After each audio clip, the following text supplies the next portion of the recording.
Boa noite a todos e todas, sejam todos muito bem-vindos, sejam todas muito bem-vindas. Domingo, nosso domingão de sempre, 19 horas. Hoje, dia 9 de fevereiro, aquele fevereiro modorrento que vem, né, um pouquinho antes do carnaval, aí nós temos carnaval, aí passa um pouquinho depois. Fevereiro é um mês importante para o Brasil, para a gente acomodar as coisas. Afinal de contas, estamos sempre muito acelerados, né?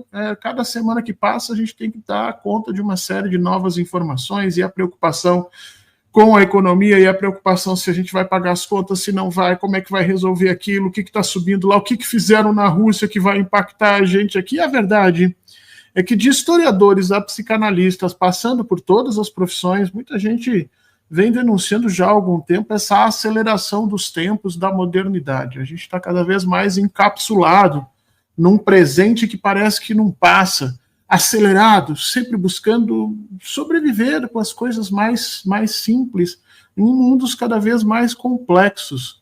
E grande parte dos nossos interesses parece se colocar cada vez mais dentro das questões econômicas. E a economia fica sempre sendo jogada contra a gente de uma forma bastante perigosa. Fica parecendo que a gente é sempre um paciente, né? A gente está sempre sofrendo as questões da economia.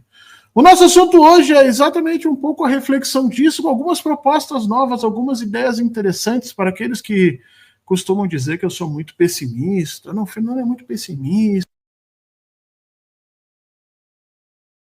Uma pessoa super importante. O meu microfone, ele tá do nada ficando mudo. Eu vou ficar cuidando aqui.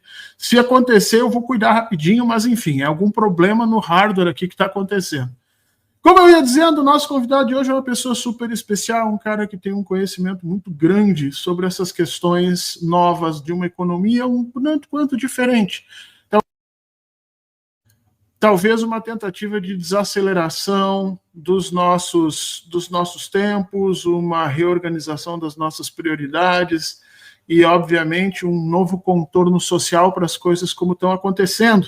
Essa é uma conversa, eu tenho certeza que você vai gostar. Eu recebo daqui a um pouquinho o Gilberto Carvalho, que já está aqui no nosso backstage, aqui já conversando. Mas antes, como vocês sabem, eu quero saudar todo mundo que entrou como membro aqui, o André Ricardo Ebert, a Marília Gava, a Fátima Nóbrega, Maria Tereza Cabral, Gisele Freire, no domingo um monte de gente se tornando membro, isso é muito importante para nós.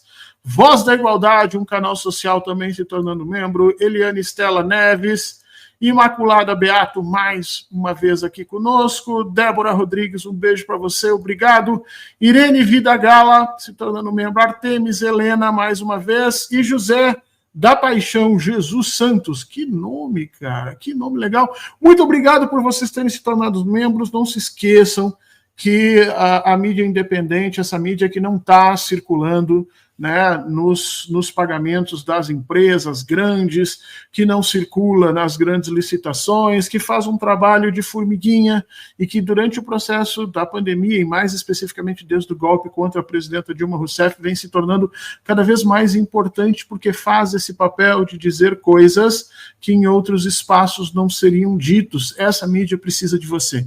Essa mídia precisa do seu auxílio, da sua ajuda, não só da sua visualização, é óbvio que a gente sempre pede que você se inscreva nos canais e que você dê os likes, mas também que você, se puder, se torne membro solidário nesse processo. Aliás, falar sobre solidariedade é o assunto do nosso dia hoje, é o assunto do nosso final de semana, e eu recebo aqui, nesse espaço, o queridíssimo Gilberto Carvalho. Para quem é mais antigo, Gilberto, para quem estava e viu a grande revolução que foram os 2 primeiros mandatos do presidente Lula, você é uma figura para lá de conhecida, para lá de respeitada, mas para um certo Brasil que era muito criança naquele momento e que de lá para cá nós já estamos falando de 20 anos, né, Gilberto? Então, para esse Brasil, eu vou contar um pouquinho de quem é o Gilberto Carvalho. Gilberto Carvalho nasceu no Paraná, até onde me consta, se formou em filosofia e a partir dali foi uma das figuras mais importantes na formação e organização do Partido dos Trabalhadores como ele é hoje. Circulou por diversos espaços do partido, sempre fazendo aquele elo entre movimentos sociais e os grandes vozes do poder. Gilberto Carvalho, até onde eu me lembro, nunca foi deputado, nem quis entrar nessas histórias, mas sempre funcionou como aquela ligação entre quem decide, quem comanda e aqueles que precisam, que pedem, que participam.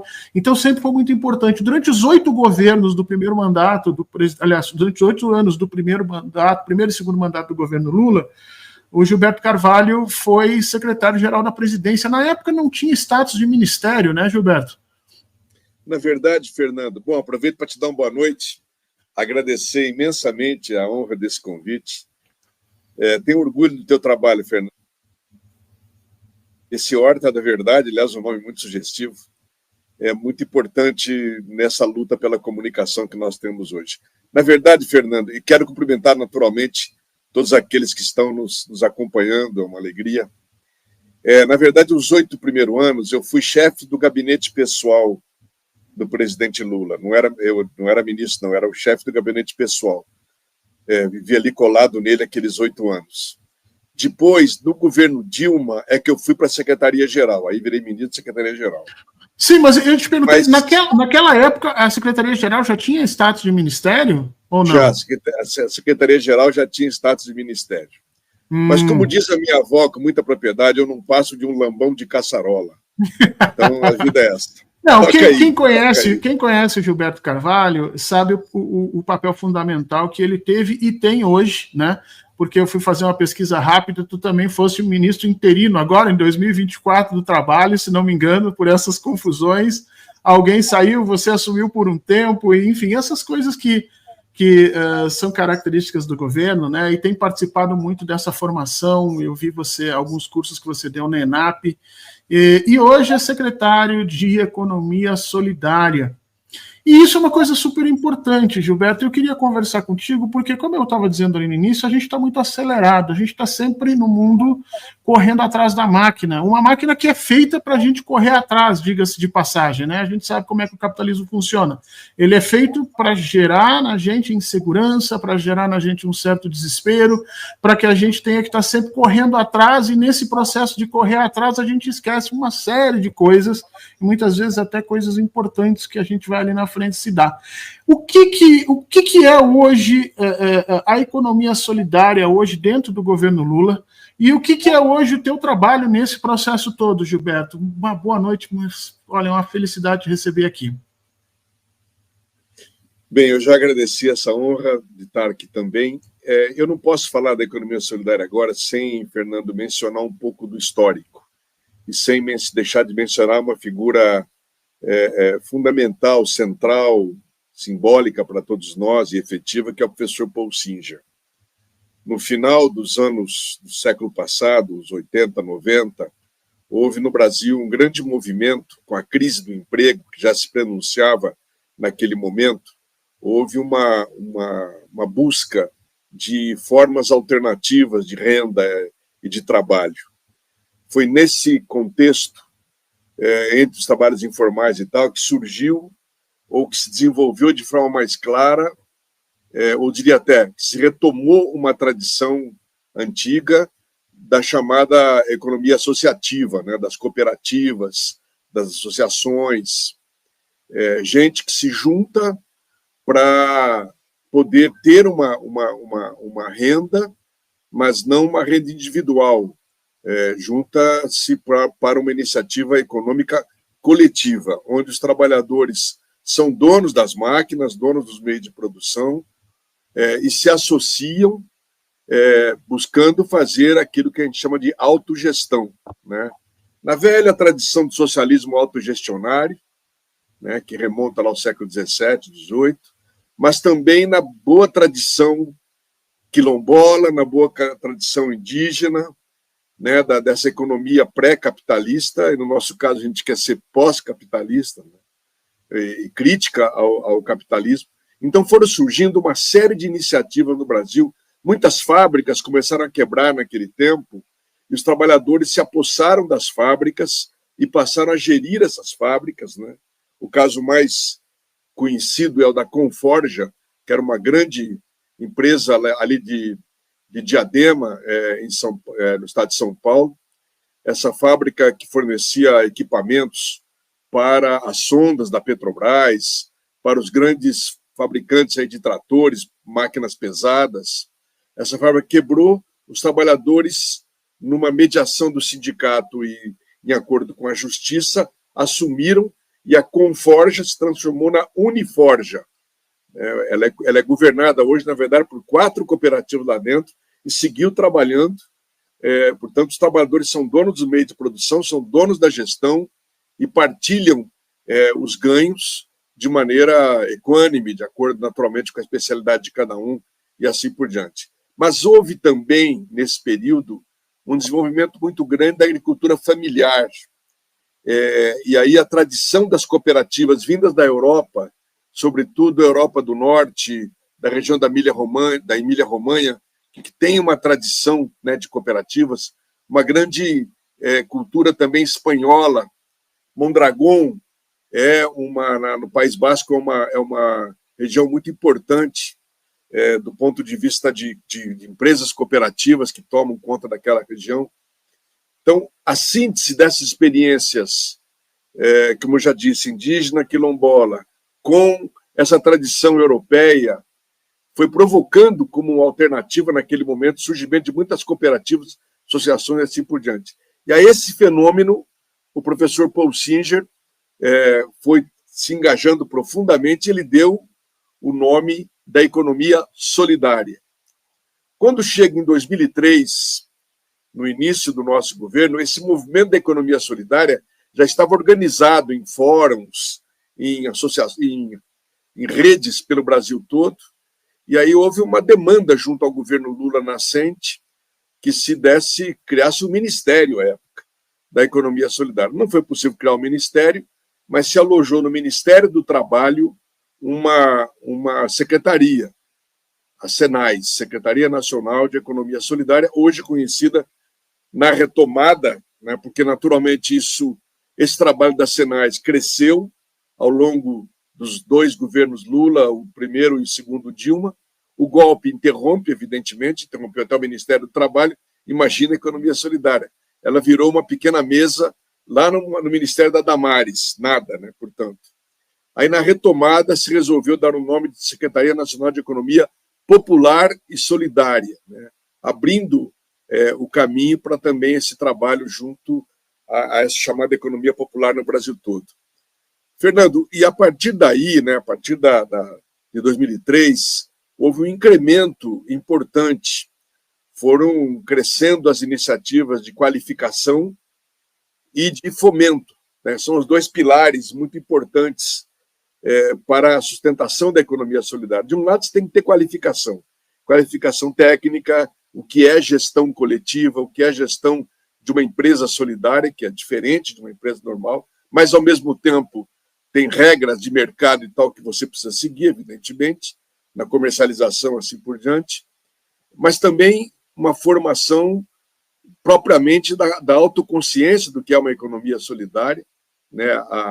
Você está, na verdade, antecipando a vivência de valores de uma sociedade nova, de uma sociedade alternativa, anticapitalista, e provando que é possível você viver de maneira diferente, uma nova relação com a natureza, no produzir, uma nova relação, e na propriedade dos equipamentos que produzem, evidentemente, uma nova relação na comercialização, no distribuir, e uma nova relação no consumo.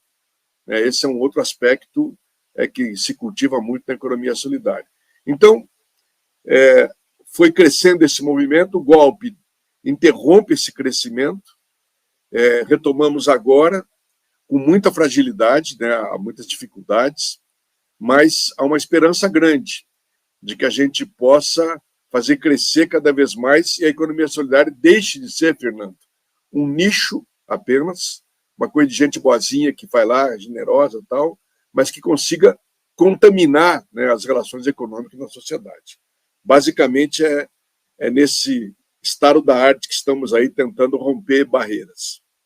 Eu me recordo, Gilberto, quando estava o processo de transição, naquela confusão aqui de Brasília, entre a felicidade de termos reeleito o presidente Lula e já sabedores ainda não, nós não tínhamos ciência de tudo que a Polícia Federal hoje já descobriu, mas a gente tinha aquele zumbido no ouvido, né? Todo mundo tinha aquele zumbido no ouvido de que alguma coisa muito grave poderia acontecer e todo mundo estava certo, porque isso não aconteceu por um detalhe, é literalmente isso nós estamos descobrindo agora. Mas naquela época, quando todo mundo corria aqui para o CCBB em Brasília, né, o Centro do Banco do Brasil, aquela confusão toda, eu me lembro que foram te entrevistar porque havia uma expectativa muito grande de que você fosse ministro e tal, e tu dissesse uma frase que até hoje eu me recordo, tu disse assim, não, eu não quero, não tenho interesse nisso. Agora, se for para trabalhar com a economia solidária, aí eu quero, aí eu me interesso, porque isso é uma das coisas que me toca.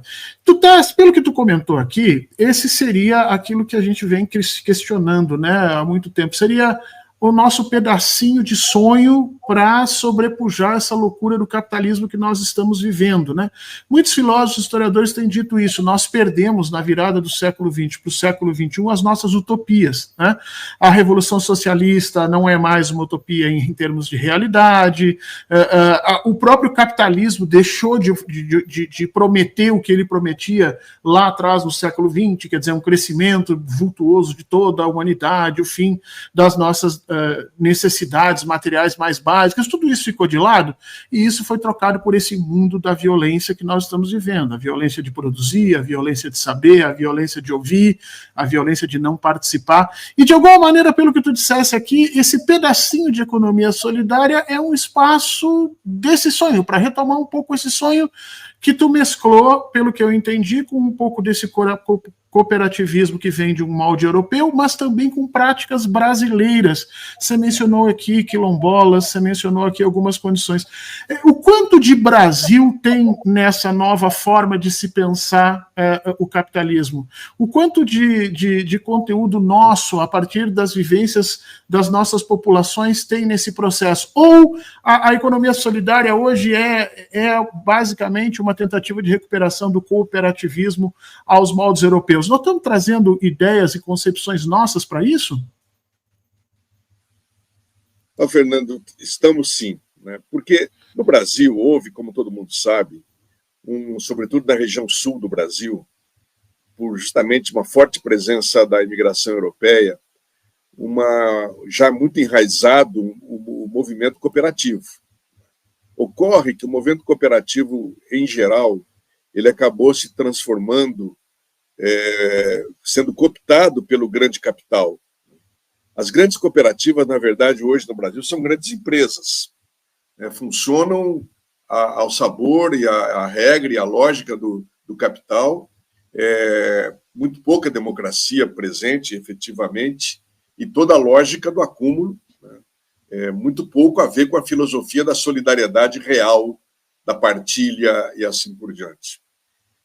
O cooperativismo que nós trabalhamos na economia solidária, ele naturalmente, como eu já falei, ele recebe as raízes europeias, é verdade, mas ele se mescla muito com essas tradições e toda a nossa elaboração, e o Paul Singer foi mestre nisso, acabou sendo muito a partir da inspiração, né, da própria sabedoria do nosso povo e das próprias experiências colhidas, né, por essas experiências, por essas históricas construções que nós tivemos entre o nosso povo.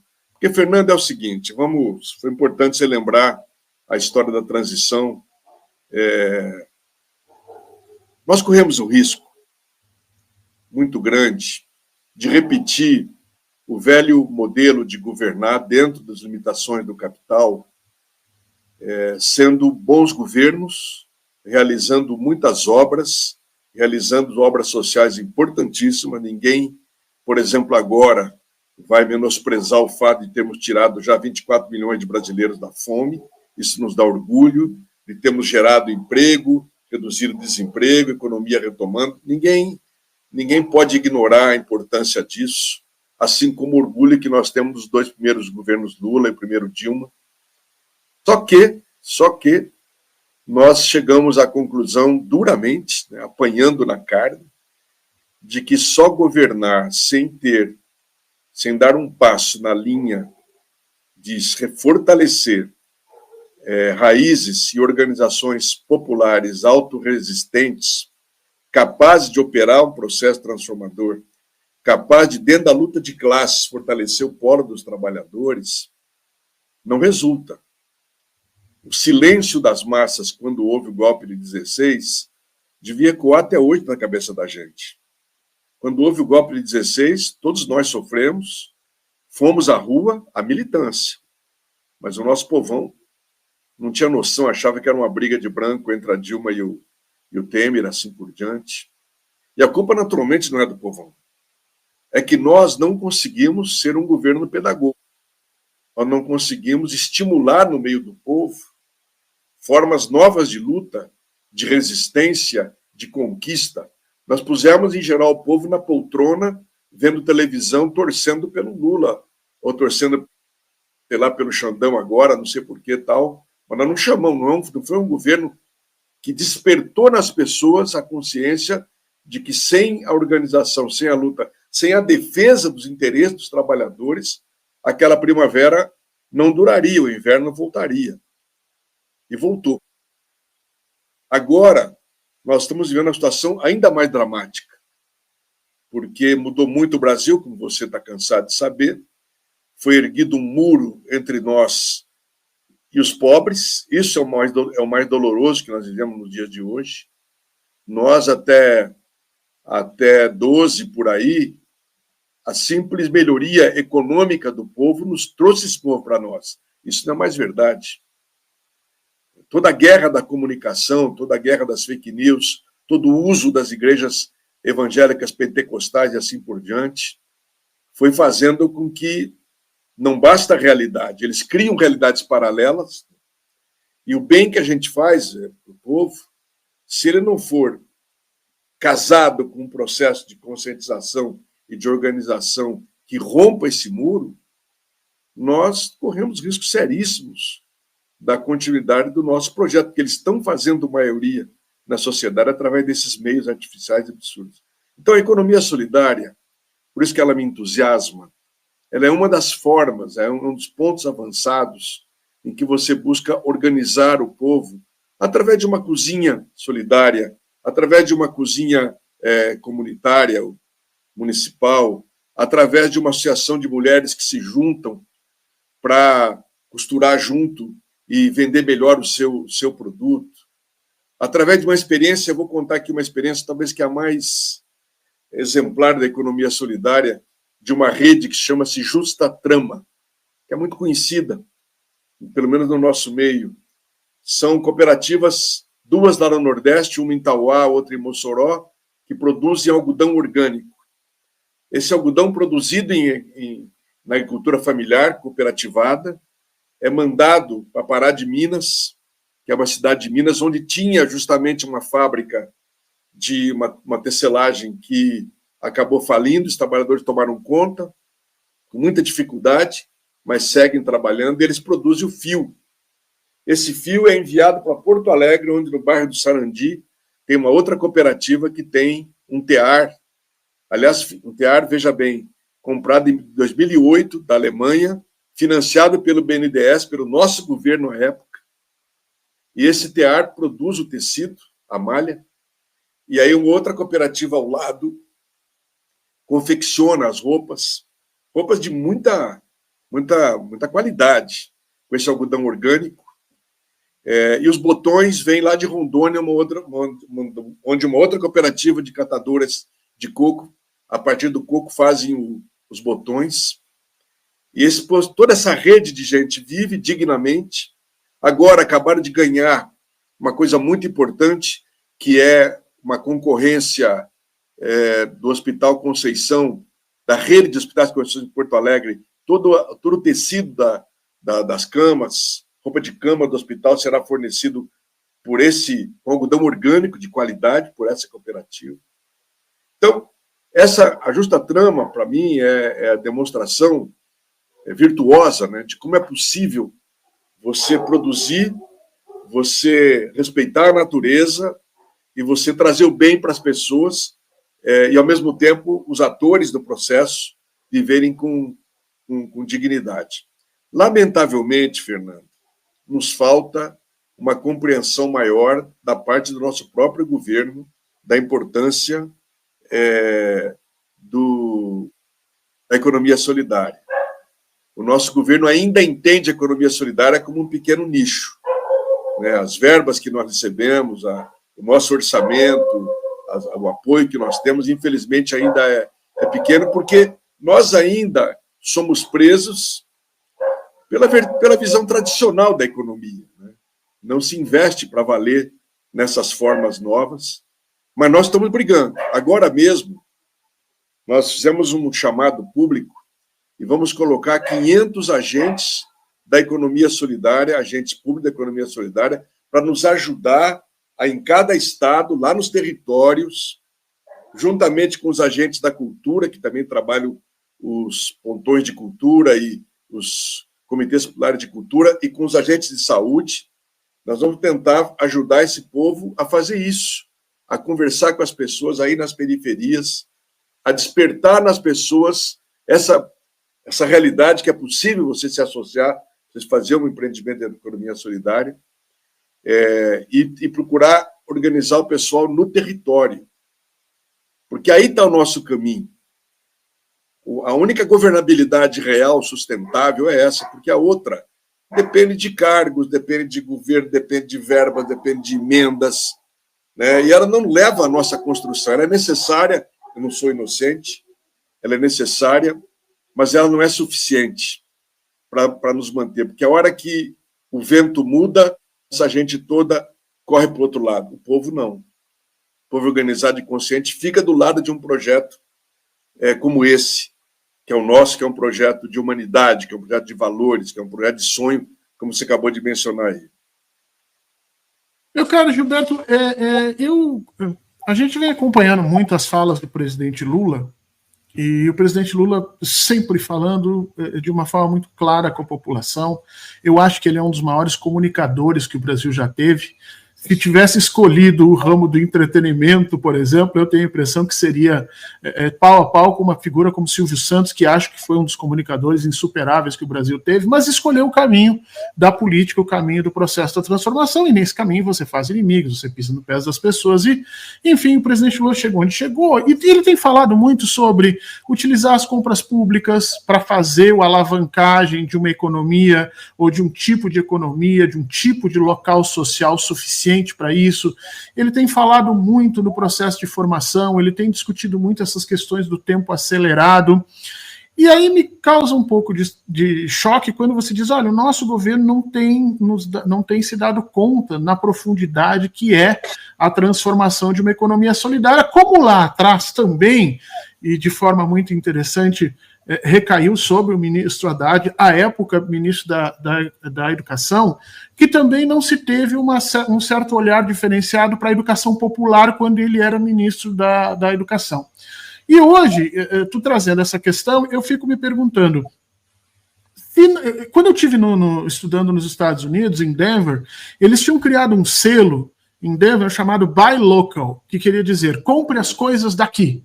Então você estava em Denver, os Estados Unidos, você tem aqueles sistemas de entrega de mercadoria para cima e para baixo, para você ter uma ideia, até comida você pode comprar da Amazon, e os caras entregam na tua casa, e aqui vinha aquele selo, quer dizer, havia no Colorado, no estado do Colorado, a preocupação com essa economia do local, dos territórios.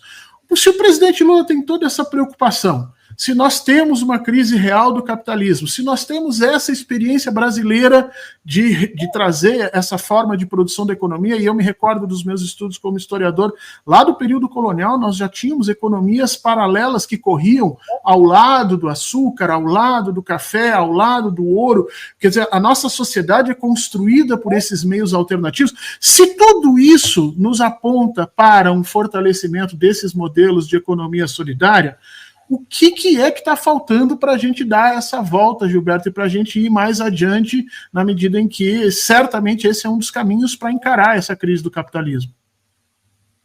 Olha, Fernando, eu acho que o nosso problema é que nossos economistas em geral, nossa tradição econômica, a própria formulação, a nossa tradição na formulação econômica e tal, ela é regida pelos princípios tradicionais da economia. da grande economia. Essa corrente autogestionária da economia solidária tal, ela não conseguiu ganhar corações e mentes ainda dos nossos formuladores. O presidente Lula, evidente, tem uma sensibilidade enorme para essas questões. Sempre que confrontado, sempre que colocado diante dessas experiências, ele reage de maneira muito forte. Nós, inclusive, estamos marcando agora um encontro com ele no final de fevereiro, estamos vendo a agenda aí, nós queremos trazer para ele esses produtos, mostrar de maneira tátil, maneira concreta, ele poder enxergar como isso é possível, é factível. E, Fernando, qualquer empresa capitalista que se estabelece em qualquer município desse país recebe um monte de incentivos, desde o terreno, isenção de IPTU, facilidade para financiamento nos bancos, etc., isenção de um monte de coisa. Por que a gente não faz isso com a economia solidária? É isso que eu reclamo. É isso que eu acho que nós precisamos avançar. Porque eu quero insistir, a economia solidária não é apenas, já é muito, porque ela pode significar que um grupo de catadores passe a ter uma vida mais adequada quando se junta.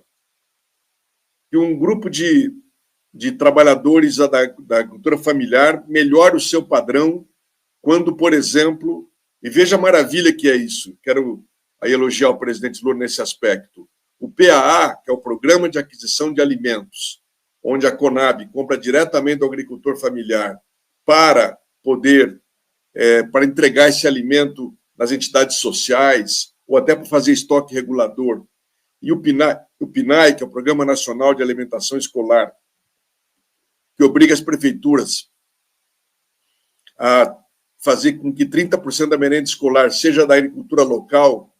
Você não imagina o desenvolvimento que esses dois programas, além de fazer o bem, além de levar alimento de qualidade para as famílias e para os hospitais, etc., ainda proporcionou uma alavancagem enorme da agricultura familiar e das cooperativas da agricultura familiar.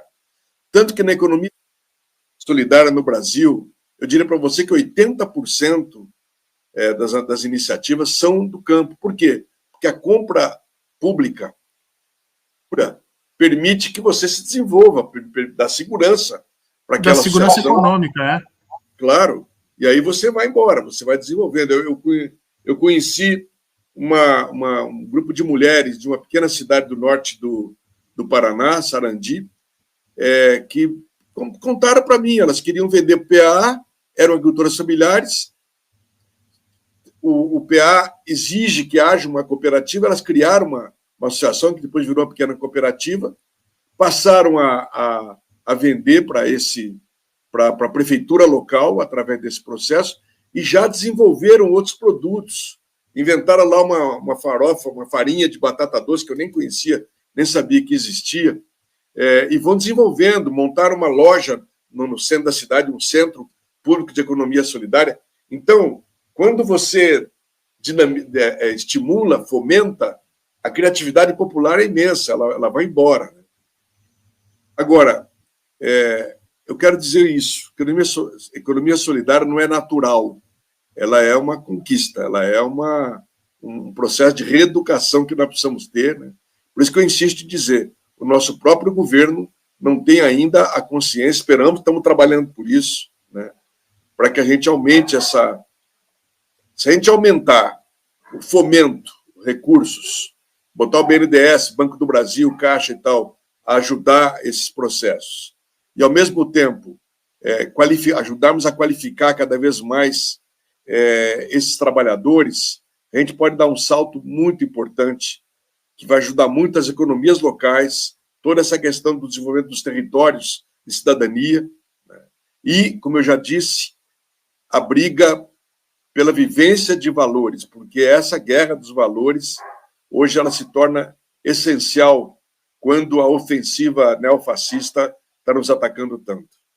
Isso que eu ia te perguntar, duas coisas que eu ia te perguntar. A primeira é que, claro, que para você alavancar um projeto de economia solidária que se baseia não na ética da reciprocidade do mercado, eu te dou aqui, recebo aqui em dinheiro, mas se baseia numa ética da coletividade necessária, dos sentidos do trabalho e da igualdade entre os processos entre as estruturas no território, Você precisa de uma transformação educacional, você precisa de um processo de formação técnica, você precisa de um processo de formação social, você precisa de uma alteração da ética nesse sentido.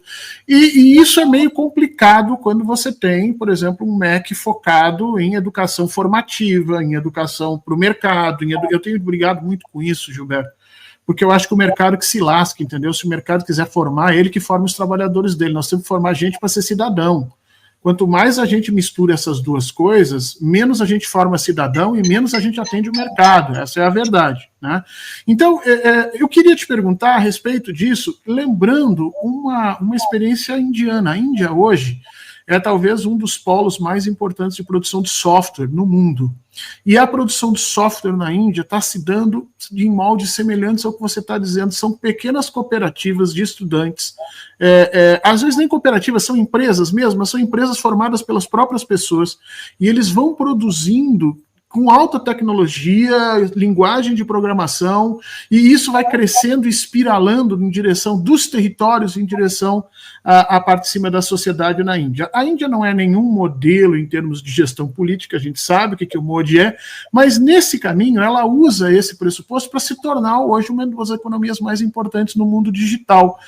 Por que a gente não faz isso ainda no Brasil, Gilberto? Por que a gente não liga essas necessidades dos territórios com uma educação e letramento digital, letramento informacional, letramento social, com essas perspectivas que estão aí colocadas? Você acha que é só falta de vontade política ou tem alguma coisa aí no meio que está junto no nosso governo, talvez nessa grande frente ampla que a gente não consegue saber muito bem quem está dentro e quem está fora, que de alguma forma joga contra a gente nesse processo? Fernando, eu humildemente vou te dizer que eu não sei te dar uma resposta precisa sobre essa questão, porque ela me intriga profundamente. Eu arrisco a dizer que nós fomos sofrendo ao longo do processo de desenvolvimento nosso uma espécie de capitulação frente à realidade dominante. Vou explicar. Nós nascemos como um fenômeno de periferia. Todos nós viemos da periferia, o nosso movimento, estou me reportando aqui aos anos 70, 80, na resistência à ditadura, nós nascemos de movimentos periféricos que pressionavam por direitos, por conquistas. Num dado momento, resolvemos combinar a luta social com a luta institucional, ocupando esse espaço para tentar mudar a realidade do país.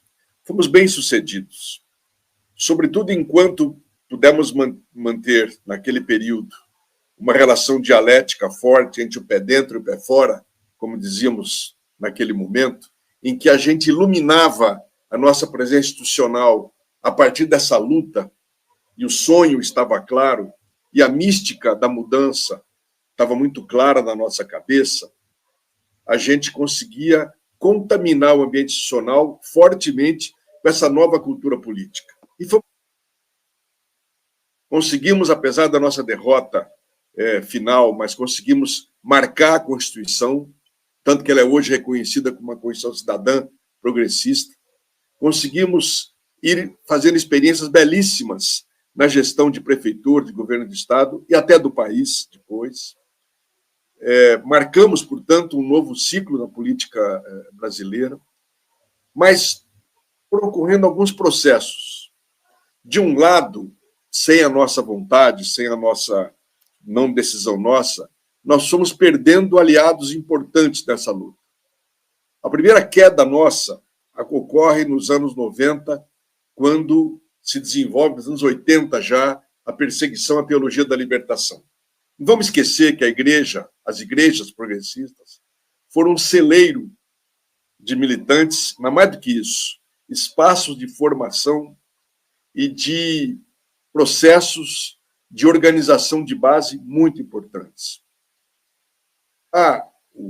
O Reagan faz o acordo com João Paulo II, lamentavelmente faz o acordo com o Reagan, e achando que a teologia da libertação era o comunismo chegando na América Latina, e os americanos adoraram isso, e começa a combater a teologia da libertação, a gente vai perdendo uma das fontes importantes nossas de inspiração, de militância e de método.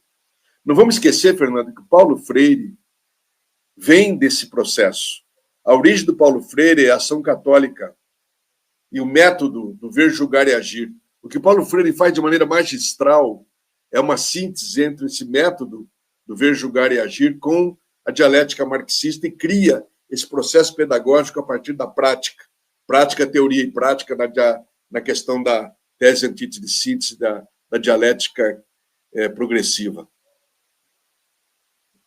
Em seguida, ocorre um outro fenômeno importante, que são as mudanças das relações de trabalho. A fábrica deixou de ser o grande lugar do espaço da luta de classe, da organização da luta.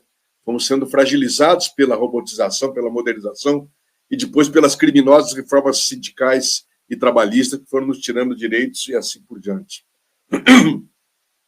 As comunicações começaram a sofrer um processo de mudança tremendo, né? Culmina, a meu juízo, quando em 2013 eclode aquele ovo da serpente daquelas manifestações que eram, na verdade, depois fomos nos dar conta do grande aparecimento dessa onda neofascista que usa toda a tecnologia, todas as formas novas de dominação que foram, nós não demos conta, eles já estavam a alguns quilômetros à nossa frente.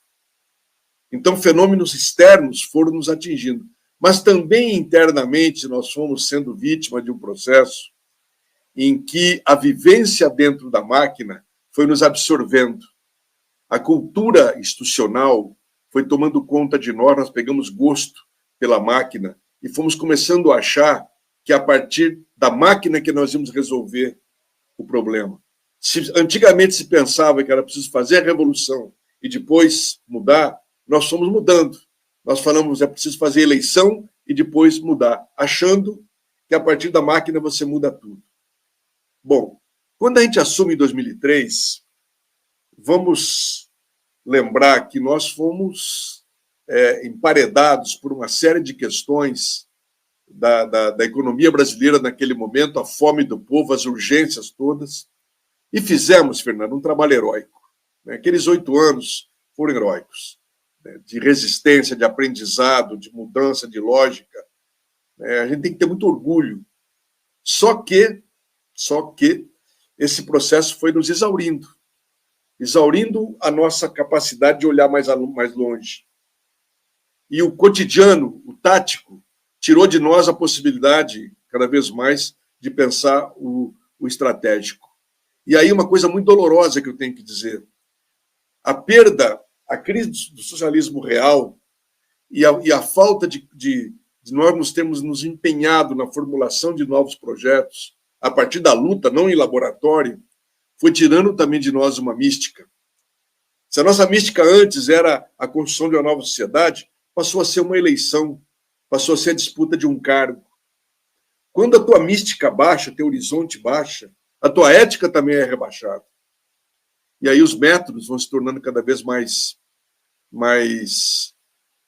rebaixados e pragmáticos. Então, nós estamos perdendo esse horizonte, esse sonho, de modo que fomos nos tornando governantes competentes, cuidadosos com o povo, isso é um mérito, quero insistir, eu fico muito feliz de ver esses dados todos. Bem pessimista, eu fecho os olhos, fico pensando o que seria o Brasil se o Bolsonaro tivesse ganho a eleição. Então, dá uma clareza, de que está correto, nós estamos... Só que está insuficiente, Fernando, está insuficiente. Nós estamos perdendo a juventude, estamos perdendo a capacidade de encantar, estamos nos tornando velhos de idade e de cabeça. Por isso que eu saúdo com muita alegria, e não é só nós na Economia Solidária, o pessoal da cultura está com um trabalho na base muito interessante, são mais de 600 agentes da cultura trabalhando. A saúde tem mais de 600 pessoas contratadas, treinando 50 mil agentes públicos de economia, de saúde pública, o AGPOP SUS.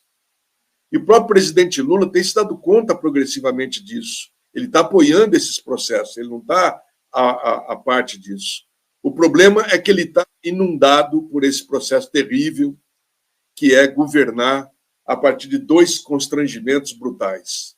De um lado, o corte no orçamento, 24% do orçamento são emendas, ou seja, 24% do nosso recurso deixa de ser política pública planejada com lógica para se transformar em política paroquial de atendimento de interesses de parlamentares, muitos deles inconfessáveis. E, de outro lado, aí um equívoco que nós cometemos, a meu juízo, a história do déficit zero para o próprio ano, que nos limitou muito a possibilidade de investimento.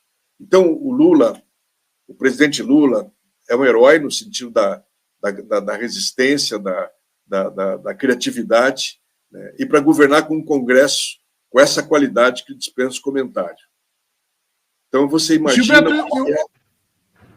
só para terminar, só para concluir. Então, a angústia dele, a dificuldade, o malabarismo que ele tem que fazer, acaba muitas vezes levando o nosso presidente a não poder realizar passos mais ousados que certamente ele daria, fosse outra conjuntura e a correlação de forças.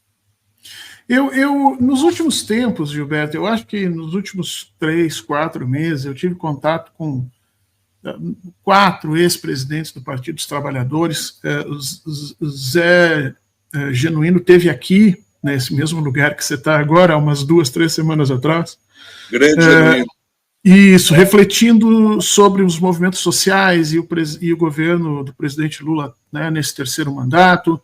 E todos eles, obviamente, todas essas pessoas com quem eu conversei, que são pessoas de muito alto trato, pessoas que já compreenderam essas dinâmicas do poder num nível que você também compreendeu por ter estado 8 anos ali com o presidente. Todos eles são muito claros e às vezes até vão todos para o mesmo lado, dizendo exatamente o que você está dizendo aqui. Quer dizer, existe uma necessidade de inovar, existe uma necessidade de fazer diferente, existe uma necessidade num terceiro governo de se romper com algumas dessas noções que nos enclausuram, tipo, olha, uma governabilidade presentista baseada no meu interesse de agora, né, uma organização de pautas a partir de interesses que não necessariamente nos favorecem ou nos interessam. E o Zé Genuíno, inclusive, diz que nós temos que lutar por um novo PT no Congresso que vai vir agora em junho.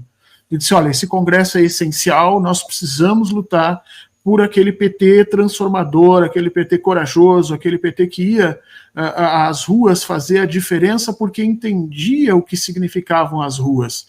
Mas, ao mesmo tempo, o Zé Genuíno terminou a fala dele de uma forma dizendo assim, olha, eu só acho que vai ser muito difícil, porque nós estamos todos hoje contaminados por uma ideia de clausura política em que, inclusive, há pessoas dentro do partido querendo que o partido vá para o centro, repetindo o caminho que o PSDB fez. Na tua posição, o que é necessário nos próximos 2 anos de governo Lula para que a gente chegue em 2026 em condições de vencer a eleição? É óbvio que a gente tendo Lula, a gente sempre tem condições, porque essa é a verdade. Você tem um time com o Pelé, você está sempre em condição de ganhar o jogo. Não interessa se o time tem Fernando na zaga, entendeu? Você vai estar em condições de ganhar. Mas a questão é, como nós chegamos em 2026 ampliando as chances do presidente Lula e não dormindo sobre essas chances, porque é o que me parece que o governo hoje está. Essa tua questão ela é muito relevante, porque, de fato, a presença do Lula entre nós ela tem sido fundamental. Foi fundamental para ganhar a eleição e foi fundamental para enfrentar todo esse processo. Né? Falar aqui é fácil, porque os caras têm maioria, né, as chantagens, as pressões e tal. Na prática, você conduzir um governo sob essas condições é um desafio só para um cara como ele mesmo. Aliás, eu quero abrir um parênteses aqui. Eu fiquei muito impressionado a última vez que eu estive com o presidente Lula, tive o privilégio de falar com ele aos 15 dias. E foi quando? Foi quando, Gilberto? Foi na sexta-feira retrasada, não nessa, na outra. Ele pôs a mão no braço do meu, uma hora conversando, depois a mão no meu braço, começou a chorar e falou, Gilberto, eu sou fruto de um milagre. O médico que me fez a cirurgia agora, depois foi me visitar no meu quarto e me disse, senhor presidente, eu sou considerado um dos melhores cirurgiões desse país, de cabeça. Agora, quem te salvou não foram minhas mãos, não minha sabedoria, foi um milagre. Quando eu vi os seus exames, eu achei que o senhor estaria condenado. Já pensou, Fernando? Me deu um arrepio, cara. Porque... Peraí, que ele estaria condenado agora pelo último acidente? Exatamente. Exatamente. O médico considerou um milagre aconteceu. Então eu falei, meu Deus do céu, olha o risco que nós corremos e como nós não podemos vacilar. Nós não vamos ter o Lula sempre. Nós temos que aproveitar esse momento, né, em que ele está nos ajudando para tentar consolidar as nossas posições. Como numa guerra, você tem que consolidar posições que te permitam depois fazer avançar. E essa consolidação dessas posições é que eu reivindico que sejam as posições de organização popular, de que a máquina do governo nos ajude a esse processo de enfrentamento desse grande debate que nós temos na sociedade hoje, nessa luta ideológica maluca que nós estamos enfrentando. Eu cumprimentei o presidente na época, naquele dia, pela coragem que ele teve de mudar a comunicação.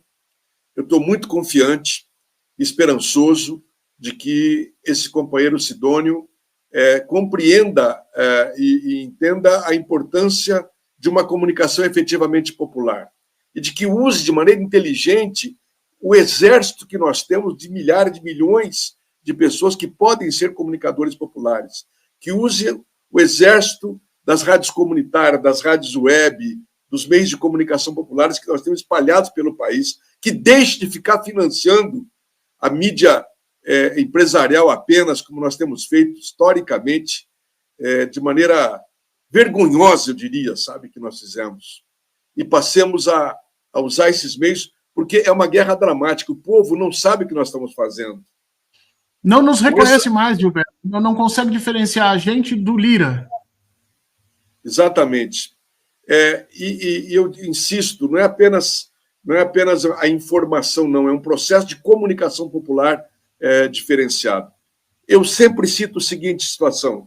4h da tarde é a hora que em Brasília as mulheres que trabalharam nas casas domésticas aqui em Brasília voltam para as suas casas, para as suas periferias, em geral, naquilo que a gente chama aqui de entorno de Brasília, cidades do Goiás.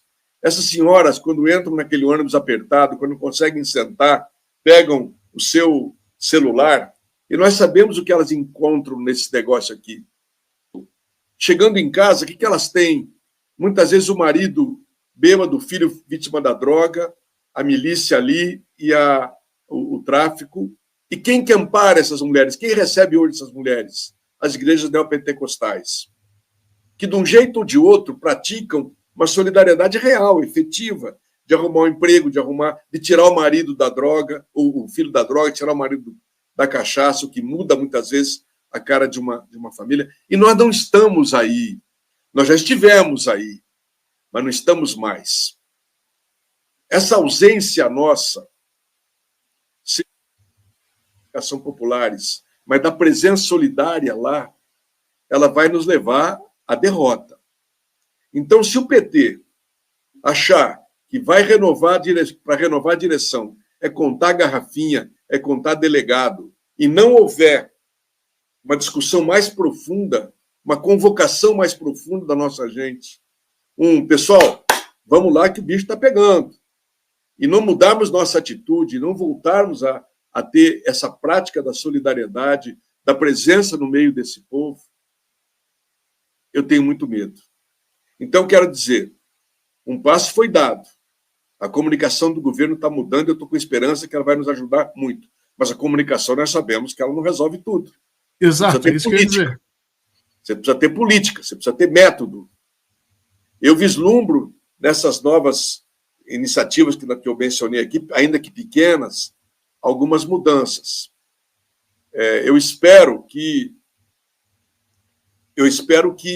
a gente possa se dar conta a tempo, né, e que o partido, de um lado, cumpra o seu papel, os movimentos cumpram o seu papel, e que o governo reforce esses movimentos. Eu insisto sempre, governo bom não é só governo que faz obras mesmo as sociais, é governo que fortalece o polo dos trabalhadores na luta de classes, que é onde a decisão se dá, é onde as mudanças ocorrem. Então, essa é a pregação que nós temos feito, interna e externamente, e eu insisto que a economia solidária, para mim, faz sentido se ela se inserir nesse processo, se ela contribuir para que, além de uma nova forma de experimentação de vivência econômica, também haja esse processo irradiador de um processo, de uma nova cultura de organização e de solidariedade. Gilberto, deixa eu te perguntar uma coisa, te colocar numa situação um pouco mais complicada. Uma das coisas que as pessoas têm reclamado muito aqui é que esse último governo Lula tem se tornado um governo mais fechado que dos outros governos, né? Eu ouvi de várias pessoas por aqui, a porta dos gabinetes era aberta, as demandas subiam nos espaços mais facilmente, se chegava, por exemplo, ao presidente, ao ministro, de uma maneira muito mais tranquila. Ou seja, o que as pessoas dizem era que os fluxos de informação costumavam estar abertos e desimpedidos. O que dizem agora desse terceiro governo, e como você participou dos governos Lula, depois do governo Dilma, você é uma pessoa privilegiada para julgar se isso é uma verdade ou não. Mas o que se diz agora é que esses fluxos de informação estão bloqueados. É difícil se conversar com determinados ministros, mesmo entre os ministros não conseguem se conversar, está difícil de se conversar com o círculo central do presidente, muitas vezes as coisas chegam truncadas, e que essa má gestão dos fluxos de informação estaria fazendo com que as decisões em políticas públicas não fossem decisões ótimas, porque você não tem as melhores informações por causa dessa situação. Você acha que isso é um problema? Ou o caminho que nós estamos tomando no governo é um caminho pensado e articulado pelo presidente e pelos seus ministros de maneira tranquila? Não, essa é a nova forma de governar do Partido dos Trabalhadores, do partido do governo Lula. Aquilo que nós tínhamos nos governos anteriores, não teremos mais por algum outro motivo. Que balanço você faz dessa relação dos fluxos de informação de sociedade e governo nesse terceiro governo Lula? Difícil, né? Agora, a próxima vez que eu te convidar para dar uma entrevista, vai dizer, olha, não, aqui não, Fernando. A gente não pode fugir, não. Só quero tomar uma Kaiser antes, como se dizia antigamente. Me dá uma Kaiser antes aí de responder. Porque... Não, eu vou ser muito franco e transparente. Né? Não é uma medida, não é uma decisão consciente, esse é o caminho, não. Foi ocorrendo, de fato, uma mudança cultural entre nós, e eu tenho que reconhecer que, de fato, esse governo tem mais dificuldades de dialogar do que nós já tivemos anteriormente. E eu isso como uma questão grave e que precisa de mudança. Nós temos que, o nosso governo tem que ser mais poroso, né, mais capaz de perceber. Não é que falta um diálogo, Fernando. Nós reconstituímos, esse é um grande mérito, todos os nossos conselhos, todas as nossas conferências, né, as formas democráticas de participação clássicas do nosso tempo, todas elas foram retomadas. Então, os programas sociais, todos eles foram relançados, vamos dizer assim. Há problema porque eles não estão sendo irrigados com recursos como eram antigamente, por conta desses constrangimentos que eu falei entre as emendas parlamentares e o déficit zero.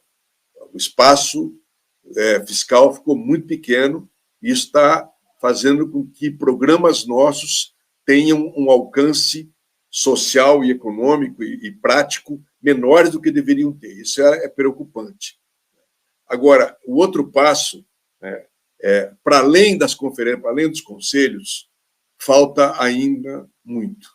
E eu concordo, eu acho que esse governo é mais opaco do que os governos anteriores, e eu tenho... Acabou o primeiro tempo, nós estamos no segundo tempo do jogo, nós temos que dar uma sacudida. Eu espero que o presidente Lula, agora na reforma ministerial, nos ajude a mexer em algumas peças que nos ajudem também a ampliar a nossa capacidade de diálogo com os movimentos, com a sociedade, para além das conferências e conselhos.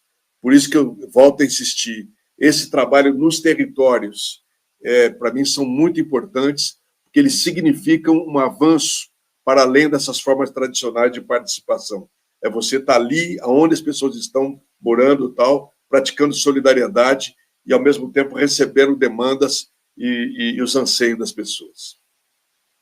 Gilberto, meu caro, a gente chegou ao final aqui, eu queria ter mais 1 hora para conversar contigo, eu sinto, as pessoas estão aqui conversando, falando, as pessoas sentem que precisam te ouvir mais, sentem que você tem mais a dizer, mais a mencionar, mais a ensinar nesse processo. Então, queria primeiro de tudo te agradecer o convite, né, nesse momento aqui, te dizer que as portas aqui estão abertas para sempre que você tiver interesse, achar que eu posso colaborar, que nós aqui no 247 podemos colaborar, que o pessoal que me segue pode colaborar, nós estamos à tua disposição. Nós queremos fazer essa luta mesmo para trazer não só o partido, não só o governo, mais para a esquerda, mais para o ponto onde ele tem que ir. Eu tenho defendido que quanto mais a extrema-direita vai para a extrema-direita, mais nós temos que nos deslocar à esquerda para fazer o contrabalanço e não o centro, porque o centro não nos oferece guarida, mas eu acho que essa é uma luta muito grande que nós temos ainda para fazer, como disse o querido Zé Genuíno. Te agradecer demais o teu tempo aqui e te deixar aí uns 30 segundos, 1 minuto para tuas considerações finais. Obrigado, Fernando. O agradecimento é todo meu. Eu quero te cumprimentar mais uma vez por esse papel que você exerce. Eu acho que isso é fundamental nesse momento da comunicação, da formação de ideia, do debate, e estimular as pessoas que tiverem interesse em conhecer mais da economia solidária, entrar em contato conosco lá no Ministério do Trabalho, na Senais, e que vocês a estimulem, que vocês nos ajudem nesse processo que é difícil, que é longo, né? Como já disse, a economia solidária não é um natural, ela é uma conquista. Tem muita cooperativa que vira de dono, tem muita cooperativa que se deforma, é um processo constante de luta. Por isso, o apoio de vocês é muito importante para que a gente siga, né? Eu, mais do que nunca, acredito que a economia solidária é uma das formas de organização popular que vão nos ajudar a dar sustentação para o nosso projeto e a dar governabilidade real para que o nosso projeto não se interrompa em 26, mas siga, né, com todas as dificuldades, mas numa perspectiva de um sonho de uma sociedade realmente justa, socialista. Um abraço muito carinhoso a cada uma e a cada um de vocês. Obrigado, Gilberto. Um beijo para você, um beijo para quem está nos assistindo até agora. Agradeço demais. Não esquece de dar o like, de se inscrever no canal. Não esquece de seguir o Gilberto Carvalho nas redes. E se você tem alguma ideia, está organizado, precisa de algum apoio, precisa de algum apoio técnico, procura no Ministério do Trabalho, a Secretaria, a Senais, procura o Gilberto. Eu digo para vocês que conheço poucas pessoas com tanta humanidade quanto o Gilberto Carvalho nesse processo. Meu caro, um grande abraço, muito obrigado, um excelente final de semana e a gente vai se ver na semana que vem. Até!